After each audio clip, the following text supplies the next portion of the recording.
नमस्कार बच्चों, स्वागत है फिर से आपका। मैं हूं गुरप्रीत सिंह। बच्चों, इससे पहले हमने जाना कि किस तरह से एक क्रिप्स मिशन 1942 में भारत में आया और भारत को एक स्वायत्तता देने का लक्ष्य निर्धारित किया।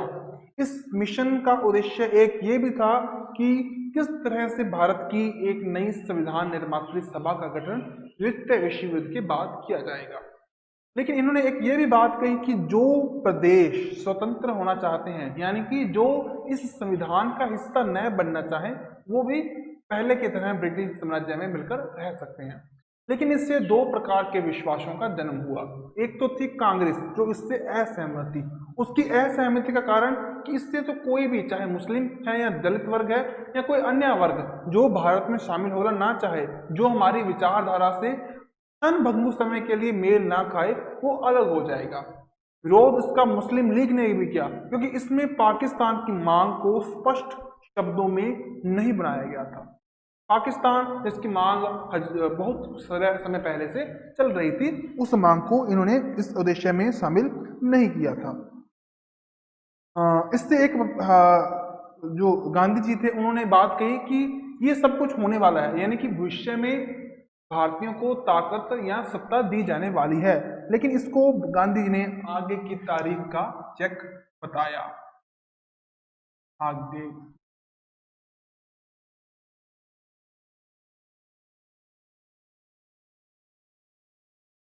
ठीक है बच्चों।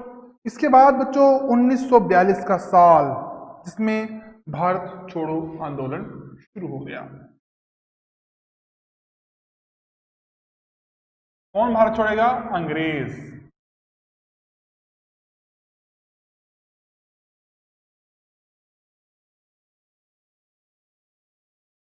देखिए बच्चों, भारत छोड़ो आंदोलन स्वतंत्र भारत का पहला एक ऐसा आंदोलन था जिसने ब्रिटिश लोगों की जड़ें हिलाकर रख दी।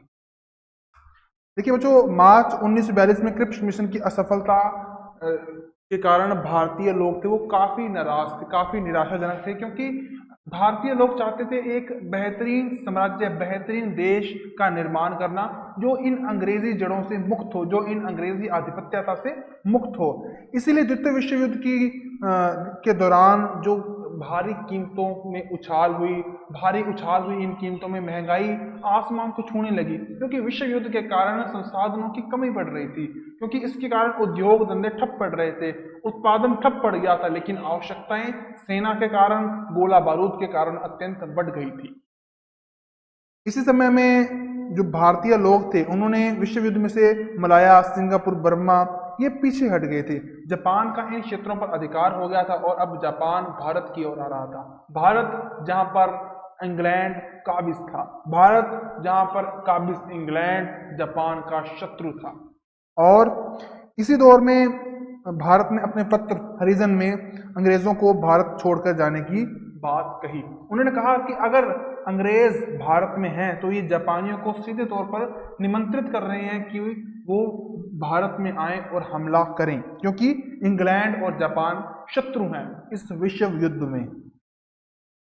गांधी ने ब्रिटिश सरकार के विरुद्ध अहिंसात्मक आंदोलन की बात भी कही। उन्होंने कहा कि ईश्वर के हाथों में रखना है भारत को या एक अराजकता के माहौल में धकेलना है, ये आपका निर्णय है। अब्दुल कलाम आजाद और जवाहरलाल नेहरू इस अहिंसक आंदोलन जो अब गांधी शुरू करने वाले थे, इसके पक्ष में नहीं थे, क्योंकि उन्हें ये अव्यवहारिक लग रहा था। गांधी ने कहा कि हम बालू की एक रेत से एक अहिंसात्मक आंदोलन खड़ा करेंगे, जैसा कि कांग्रेस तो भी नहीं है, जो कि कांग्रेस से भी बड़ा होगा। इसके बाद कांग्रेस की जो वर्धा में एक बैठक हुई जुलाई 1942 14 तारीख, उसमें गांधी जी ने अहिंसक संघर्ष के कार्यक्रम को स्वीकृति प्रदान की गई। अगस्त में अखिल भारतीय कांग्रेस की कमेटी में इस बैठक का अनुमोदन होना था। 7 अगस्त 1942 के साल में बंबई में अखिल भारतीय कांग्रेस समिति की एक बैठक हुई। इसमें कुछ विचार प्रस्तुत किए गए, जिसमें भारत से अंग्रेजों को निकालने या अंग्रेजों द्वारा भारत को छोड़ने की बात मुख्य रूप से प्रस्तुत की गई। अगस्त 8 1942 का साल, बंबई के ग्वालियर टैंक में ऐतिहासिक भाषण जो था गांधी जी द्वारा दिया गया और एक ऐतिहासिक नारा दिया गया, करो या मरो। क्या करना था? अब आंदोलन करने की चेतावनी थी, अब अपने अधिकारों के लिए लड़ने की चेतावनी थी, या करो या मरो। उन्होंने कहा, मैं अपना एक छोटा सा मंत्र दे रहा हूं, आप इसे अपने दिल में संजोकर रख लें, एक सांस में आप इसका जाप करें, और वो मंत्र है करो या मरो। गांधी वायसराय से मिलकर प्रस्ताव को स्वीकार करना चाहते थे कि हम अपनी स्वाधीनता को मनवाना चाहते हैं, और इसमें 2 सप्ताह का समय लगने वाला था। 8 अगस्त की बात थी जब ये भाषण हुआ।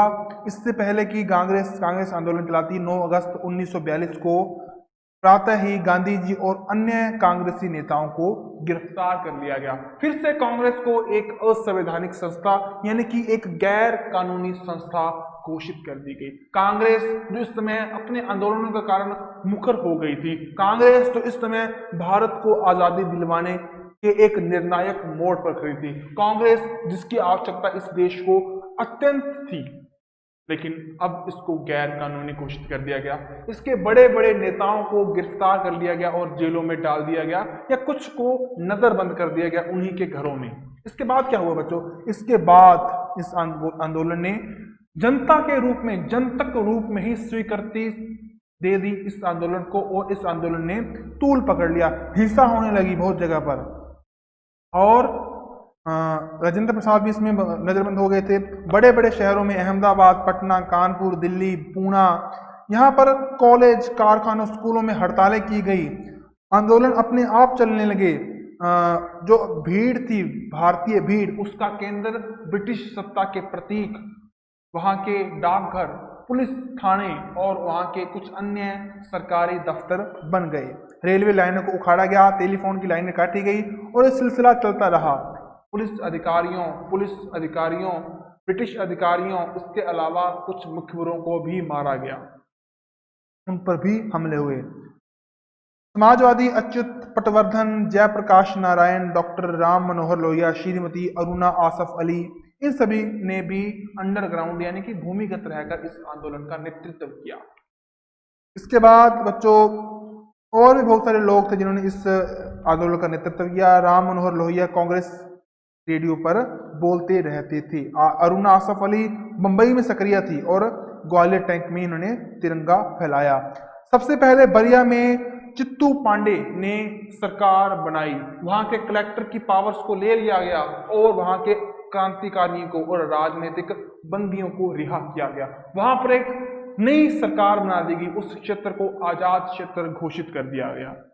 मिदनपुर जो था बंगाल का, वहां पर भी कुछ ऐसा ही हुआ 17 दिसंबर 1942 में, और 1944 में जातीय स्वरूप से सरकार रही।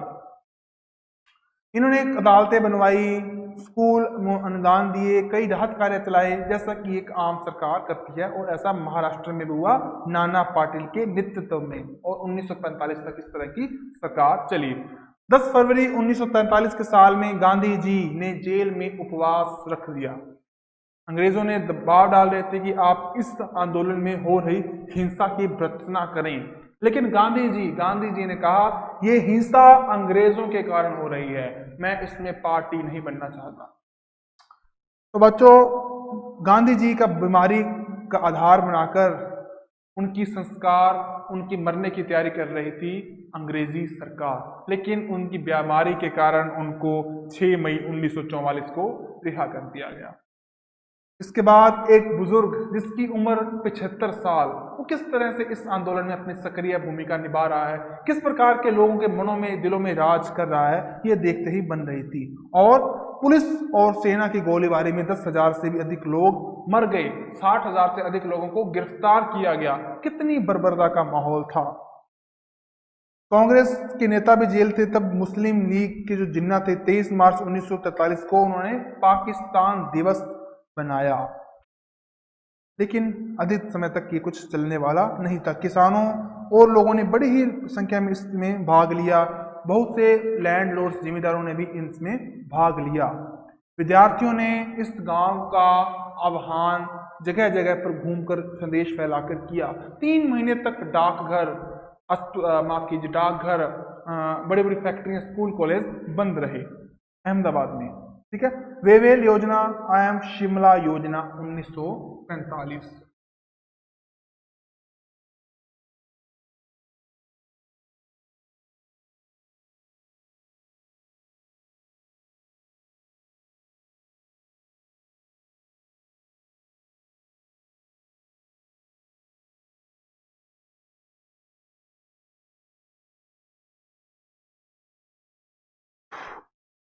बच्चों क्या था कि द्वितीय विश्व युद्ध में जो स्थिति थी अंग्रेजों की काफी दुर्बल हो गई थी। आजाद हिंद फौज के साथ भारत की सीमा पर जापान की फौज अब पहुंच चुकी थी।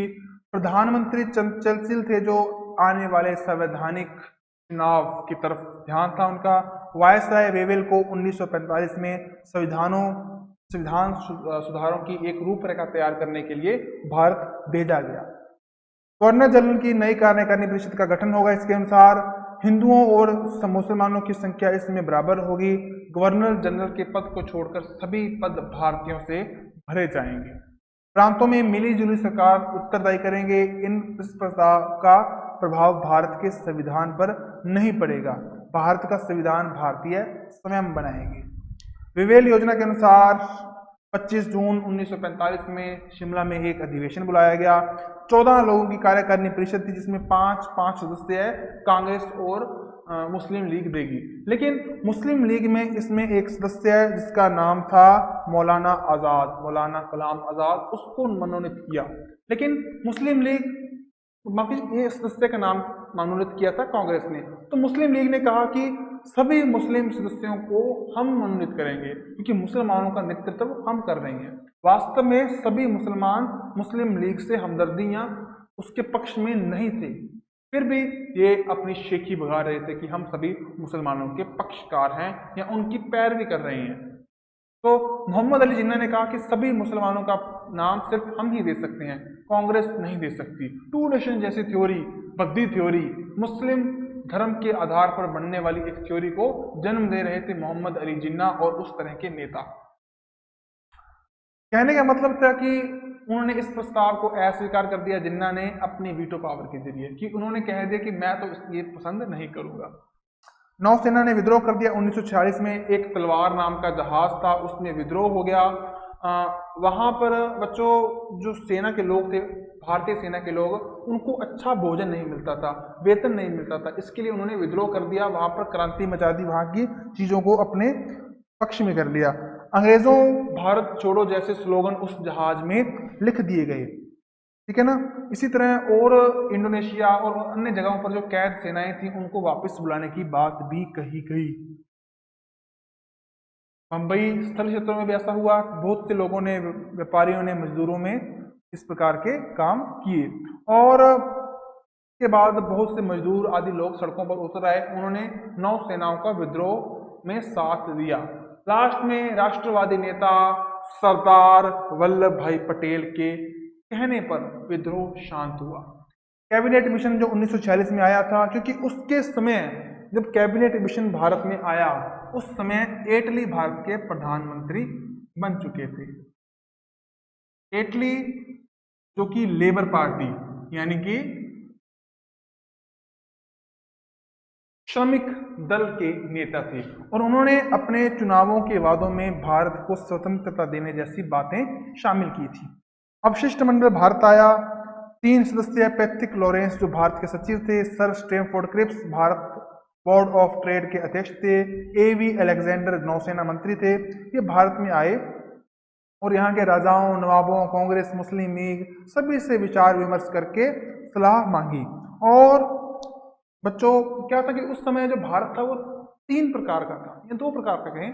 एक तो था कि जो सीधे ब्रिटिश लोगों के अंदर था, दूसरा ये था ब्रिटिश भारत, ब्रिटिश, दूसरा थी देशी रियासतें।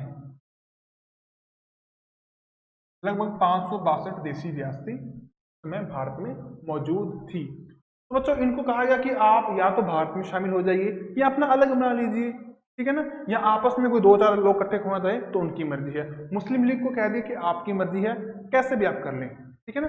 तो मुस्लिम लीग को कुछ एरिया दे दिया गया, कुछ एरिया दे दिया गया कांग्रेस को। कांग्रेस को जो एरिया दिया गया वो भारत कहलाया और मुस्लिम लीग को जो एरिया दिया गया वो पाकिस्तान कहलाया। इस प्रकार से यहाँ पर विभाजन होने वाला था। अब विभाजन की बात करें तो वहां पर एक अंतरिम सरकार बना दी गई, लेकिन ये अंतरिम सरकार थी ये दोनों देशों की थी, ठीक है ना, लेकिन दोनों देशों के संविधान की नहीं थी। यानी कि इससे आगे जाकर संविधान सभा नहीं बनने वाली थी। हाँ, अंतिम सरकार बनी, लेकिन इस अंतिम सरकार में जिन्ना और मुस्लिम लीग का घुसने का उद्देश्य एकमात्र असंतोष पैदा करना, यानी कि यह दिखाना कि हम भारत के साथ मिलकर सरकार नहीं चला सकते, हमें पाकिस्तान चाहिए, यानी कि भारत विभाजन और स्वतंत्रता।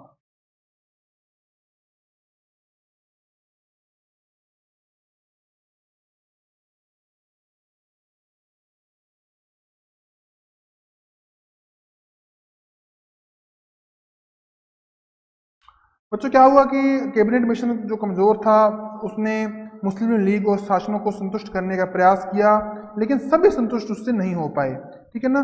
तो इन्होंने क्या किया कि बच्चों जो अपने लोग थे ब्रिटिशर्स, ठीक है ना, उन्होंने भारतीयों को एक साथ करने का प्रयास काफी किया था। जिन्ना और नेहरू ने मिलकर भी अंतरिम सरकार चलाने का प्रयास किया, लेकिन वो सफल नहीं हो पाए। उसके बाद आया सीधी कार्रवाई दिवस 9 अगस्त 1986 को, जो कि पाकिस्तान दिवस जो मुस्लिम लीग ने पाकिस्तान की प्राप्ति के लिए किया था। उन्होंने 16 अगस्त 1946 को डायरेक्ट एक्शन डे यानी कि प्रत्यक्ष कार्रवाई दिवस बनाया। उन्होंने लेकर रहेंगे पाकिस्तान जैसे नारे भी लगाए। कलकत्ता में हजारों हिंदू लूटे और मारे गए, बड़ी संख्या में बिहारी हिंदू मजदूर मारे गए। सांप्रदायिक दंगों में बिहार, संयुक्त प्रांत, बंबई झुलस गया। अंतिम सरकार आई, इसमें 2 सितंबर 1946 का गठन हुआ। जवाहरलाल नेहरू ने इसका गठन किया। इसके बाद Sardar Vallabh bhai Patel, Rajendra Prasad, Raja Gopalachari, Jagjivan Ram, Asaf Ali, Sharad Chandra Bose, Sardar Baldev Singh, doctor John Mathai, sir Shafaat Ahmad Khan, इस तरह के लोग सम्मिलित हुए। अक्टूबर 1946 में जो मुस्लिम लीग के 5 सदस्य अंतरिम सरकार में सम्मिलित हो गए, लेकिन सरकार में सम्मिलित होने का मकसद सरकार में अड़चनें पैदा करना था। तो मुस्लिम लीग का एक सदस्य जो कि लियाकत अली था, वो वित्त मंत्री बना। वित्त मंत्री बना, बजट कुछ इस हिसाब से बनाया गया उनके द्वारा कि जिससे उद्योगपति और पूंजीपतियों पर अत्यधिक कर लगा दिया गया, ताकि कांग्रेस और मुस्लिम लीग में असंतोष पैदा हो, उनमें मतभेद पैदा हो। मतभेद पैदा हो भी गए। सरदार वल्लभ भाई पटेल और नेहरू ने ये जान लिया था कि इनके साथ मिलकर सरकार चलाना संभव नहीं है, ये भविष्य में फिर कभी खराब करेंगे, फिर कभी इस तरह के काम करेंगे। तो ठीक है, उनकी बातों को मान लिया गया। इसके बाद दिसंबर 9, 1946 संविधान सभा की बैठक हुई। इसका काम था भारत के लिए एक संविधान बनाना। डॉक्टर सच्चिदानंद सिन्हा, इन्होंने इस बैठक का प्रतिनिधित्व किया, इसके अध्यक्ष बने। इसके बाद भारत को इटली द्वारा हाउस ऑफ कॉमन्स में सत्ता सौंपने के लिए घोषणा की गई 20 फरवरी 1947 को।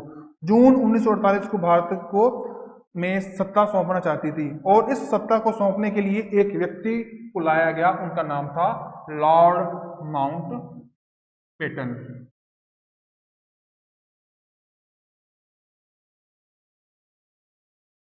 लॉर्ड माउंटबेटन जो भारत के वायसराय बनकर भारत में आए। उन्होंने लॉर्ड माउंटबेटन योजना बनाई 3 जून 1947 को। यह थी भारत को आजाद करने और भारत के विभाजन करने की योजना। उन्होंने बातचीत की और पाकिस्तान के निर्माण का एकमात्र समाधान बताया।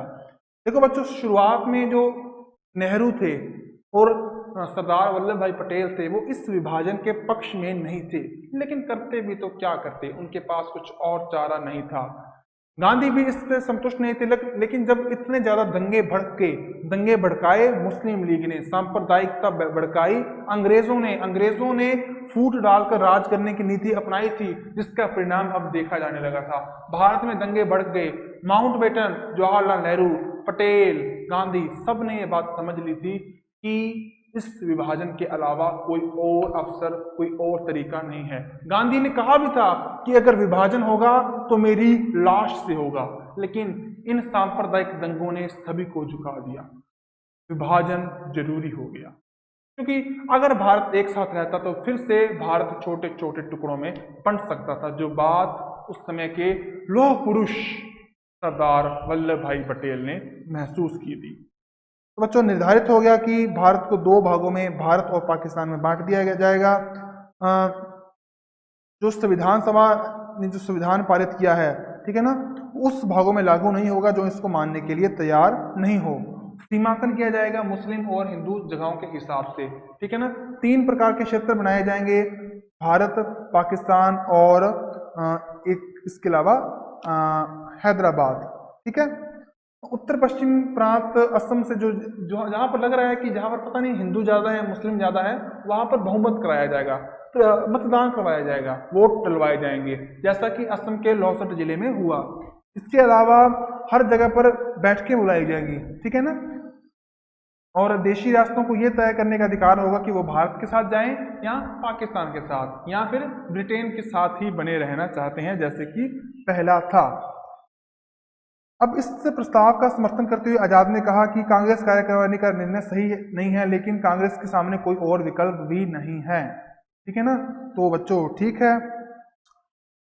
अब इस समय फिर पूर्वी बंगाल, पश्चिमी पंजाब, सिंध, बलूचिस्तान और असम के सिलहट जिले को पाकिस्तान में मिला दिया गया। पंजाब और बंगाल के गैर मुस्लिम क्षेत्र अब भारत में शामिल हो गए थे। तो भारतीय स्वतंत्रता अधिनियम 4 जुलाई 1947 को पारित किया गया। इस नियम में क्या था कि एक व्यक्ति आएगा रेड क्लिफ नाम का, नक्शे पर लाइन खींचेगा और भारत पाकिस्तान को 2 भागों में बांट देगा। मोहम्मद अली जिन्ना जो थे भारत पाकिस्तान के पहले गवर्नर जनरल बने और लियाकत अली पहले प्रधानमंत्री बने पाकिस्तान के। उसके बाद स्वतंत्र भारत के प्रथम जनरल बने लॉर्ड माउंटबेटन और प्रधानमंत्री बने जवाहरलाल नेहरू। दोनों देशों के जो सेनाएं थी उनके टॉप कमांडर अंग्रेज ही थे, क्योंकि जो नए नए देश बने हैं ताकि ये लड़ ना पड़े, ताकि अपने सीमाओं के विवाद और अपनी नीतियों के कारण, अपने हितों के कारण इनका टकराव न हो जाए, इसका ध्यान रखा अंग्रेजों ने, ब्रिटिशर्स ने। क्योंकि देखिए बच्चों, ब्रिटिश सर जो लॉर्ड माउंटबेटन थे काफी समझदार आदमी थे। उन्होंने कहा कि बिल्कुल ये जो हिंसा हो रही है, इतना बड़ा सांप्रदायिक दंगे हो रहे हैं जो उस समय हुए भी, जो कि उस समय जब भारत और पाकिस्तान का बंटवारा हुआ तो लाखों लोग बेघर हो गए। ये बात तय हुई थी कि जो जहां पर रहना चाहिए रह सकता है, लेकिन पंजाब और पाकिस्तान के पंजाब में से बहुत से लोग एक दूसरे के देशों में चले गए। बहुत लड़ाइयां हुई, बहुत लोगों को मारा गया, लगभग 10 लाख लोग इस बंटवारे में मर गए। ये तो ऑफिशियल आंकड़े हैं, असल पता नहीं कितने हैं, शायद इससे बहुत ज्यादा। माउंटबेटन ने कहा कि बिल्कुल ये काम अंग्रेजों का ही है, क्योंकि उन्होंने सांप्रदायिकता के बीज बोए थे अपने हितों के लिए, लेकिन मैं क्षमा मांगता हूं इसके लिए। लॉर्ड माउंटबेटन ने इस तरह की पंक्तियों को दोहराया था। बच्चों भारत विभाजन के कारणों के बारे में बात कर लेते हैं। तो सबसे पहले कारण था इसका मोहम्मद अली जिन्ना और मुस्लिम लीग, जिन्होंने बार बार सांप्रदायिकता को बोया, जिन्होंने बार बार कहा कि हम अलग होना चाहते हैं। पाकिस्तान शब्द का सबसे पहले प्रयोग लंदन के कैम्ब्रिज यूनिवर्सिटी में विद्यार्थी चौधरी रहमत अली और उसके साथियों ने कहा, और जनवरी 1933 में अब या फिर कभी नहीं जैसे पत्रक पाकिस्तान शब्द के जैसे पत्रक में पाकिस्तान शब्द का इस्तेमाल किया गया। संपूर्ण बंगाल को मिलाकर बंग ए इस्लाम, बलूचिस्तान, कश्मीर, सिंध को मिलाकर पाकिस्तान और हैदराबाद को उस्मानिस्तान नाम से नाम दिया गया। कुछ अंग्रेजों की भी नीतियां थी, फूट डालो राज करो, कुछ तुष्टिकरण भी था, कुछ सांप्रदायिक दंगे भी हो गए थे जिसके कारण ये कुछ हुआ। उसके अलावा जो अंग्रेजों की जो द्वितीय विश्व युद्ध में स्थिति थी उसके कारण भी ऐसा ही कुछ हुआ। कुछ आंदोलन हो रहे थे भारत, उसका परिणाम था, और कुछ जो वहां पर लेबर पार्टी जीती थी उसका परिणाम था, सांप्रदायिकता का भी परिणाम था, और भारत की सेना जो थी उसने विद्रोह कर रखा था जो अंग्रेजों के पक्ष में नहीं थी, उसका भी परिणाम था। तो बच्चों इन सभी कारणों के कारण भारत का विभाजन अब हो गया था, जो बिल्कुल तय था। अब भारत का विभाजन तो बच्चों हो गया, लेकिन इसको बेहतरीन रूप से एक सरकार देने की बात है जो इसकी संविधान निर्मात्री सभा कर रही है।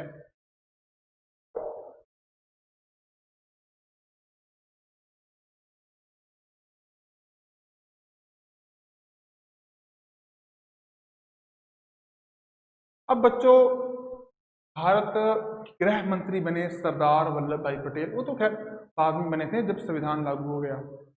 तो उससे पहले गृह जो एक रियासती विभाग बना जिसमें पूरे भारत की रियासतें थी, 562 रियासतें।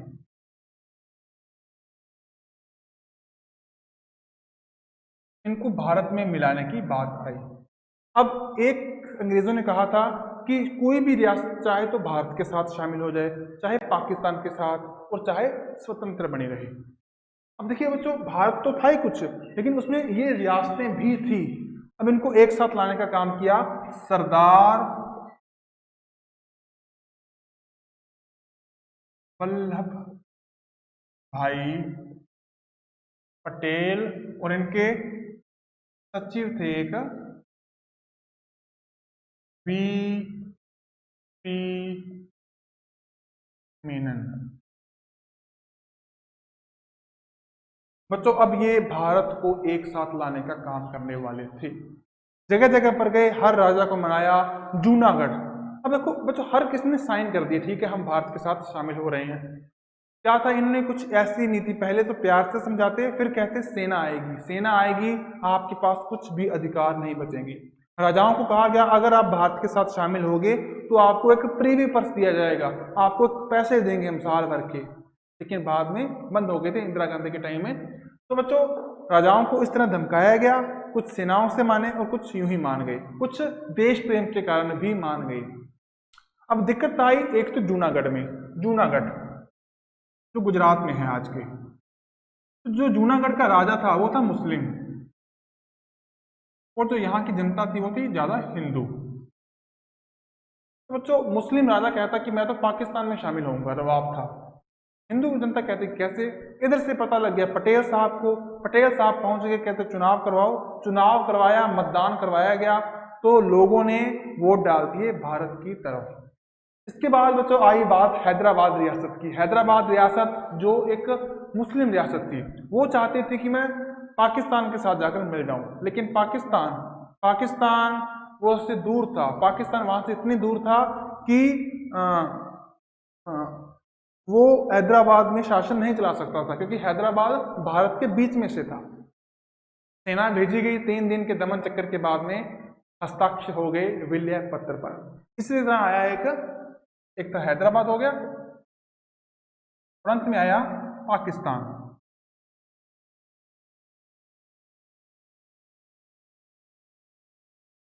पाकिस्तान बच्चों, माफ कीजिए, जम्मू कश्मीर।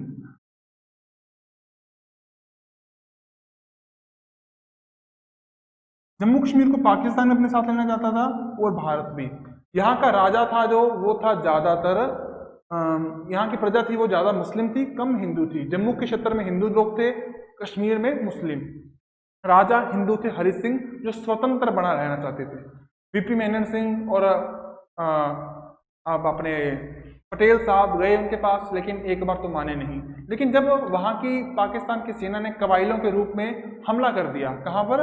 कश्मीर में, तो हरि सिंह समझौते के लिए तैयार हो गया। हरि सिंह वहां का राजा भारत के पास आया और बोला कि आप मेरी मदद कीजिए, सेना आ गई है, आपकी सेना भेजिए।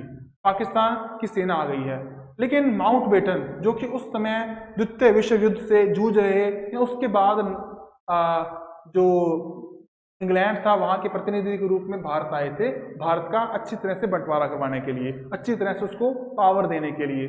तो माउंटबेटन ने सरदार वल्लभ भाई पटेल और नेहरू से कहा कि भारत को कश्मीर का साथ नहीं देना चाहिए, क्योंकि कश्मीर भारत से अभी तक अलग है, भारत के साथ नहीं है। अगर भारत की सेना उनका साथ देती है तो ये दो देशों, जो नए 2 देश बने हैं, उनमें युद्ध होगा। लेकिन नए नए बने संयुक्त राष्ट्र संघ का नियमों के खिलाफ है ये युद्ध होना, तो ये युद्ध नहीं होना चाहिए। इसका विरोध किया माउंटबेटन ने। शर्त क्या थी? शर्त केवल एक थी कि कश्मीर भारत का अगर अंग हो तो फिर भारत कश्मीर की सहायता कर सकता है, क्योंकि अपने पर हुए आक्रमण की अपने पर हुए आक्रमण का प्रतिकार करने का अधिकार भारत को है। तो ठीक है, साइन कर दिए गए। लेकिन ये है कश्मीर, पाकिस्तान इधर से आया, इतनी दूर तक आ गया, तो ये बन गई LOC, लाइन ऑफ कंट्रोल। ठीक है, इससे उधर का जो एरिया था वो बन गया POK, पाकिस्तान ऑक्यूपाइड कश्मीर, पाक अधिकृत कश्मीर। ठीक है बच्चों, इस तरह से पूरा घटनाक्रम हुआ। आज भी यहाँ पर वही माहौल है, ठीक है ना। तो जो उस समय में था वही कब्जे की स्थिति है जो उस समय में थी। तो संयुक्त राष्ट्र संघ ने इसको वहीं पर रोकने का आदेश दे दिया। बच्चों ये लेक्चर आपका यहीं तक था। इस तरह अपने को स्वतंत्रता प्राप्ति हुई जैसा कि आपने जाना। अब किस तरह आगे भारत का एकीकरण हुआ वह हम अगले अध्याय में पढ़ेंगे। धन्यवाद।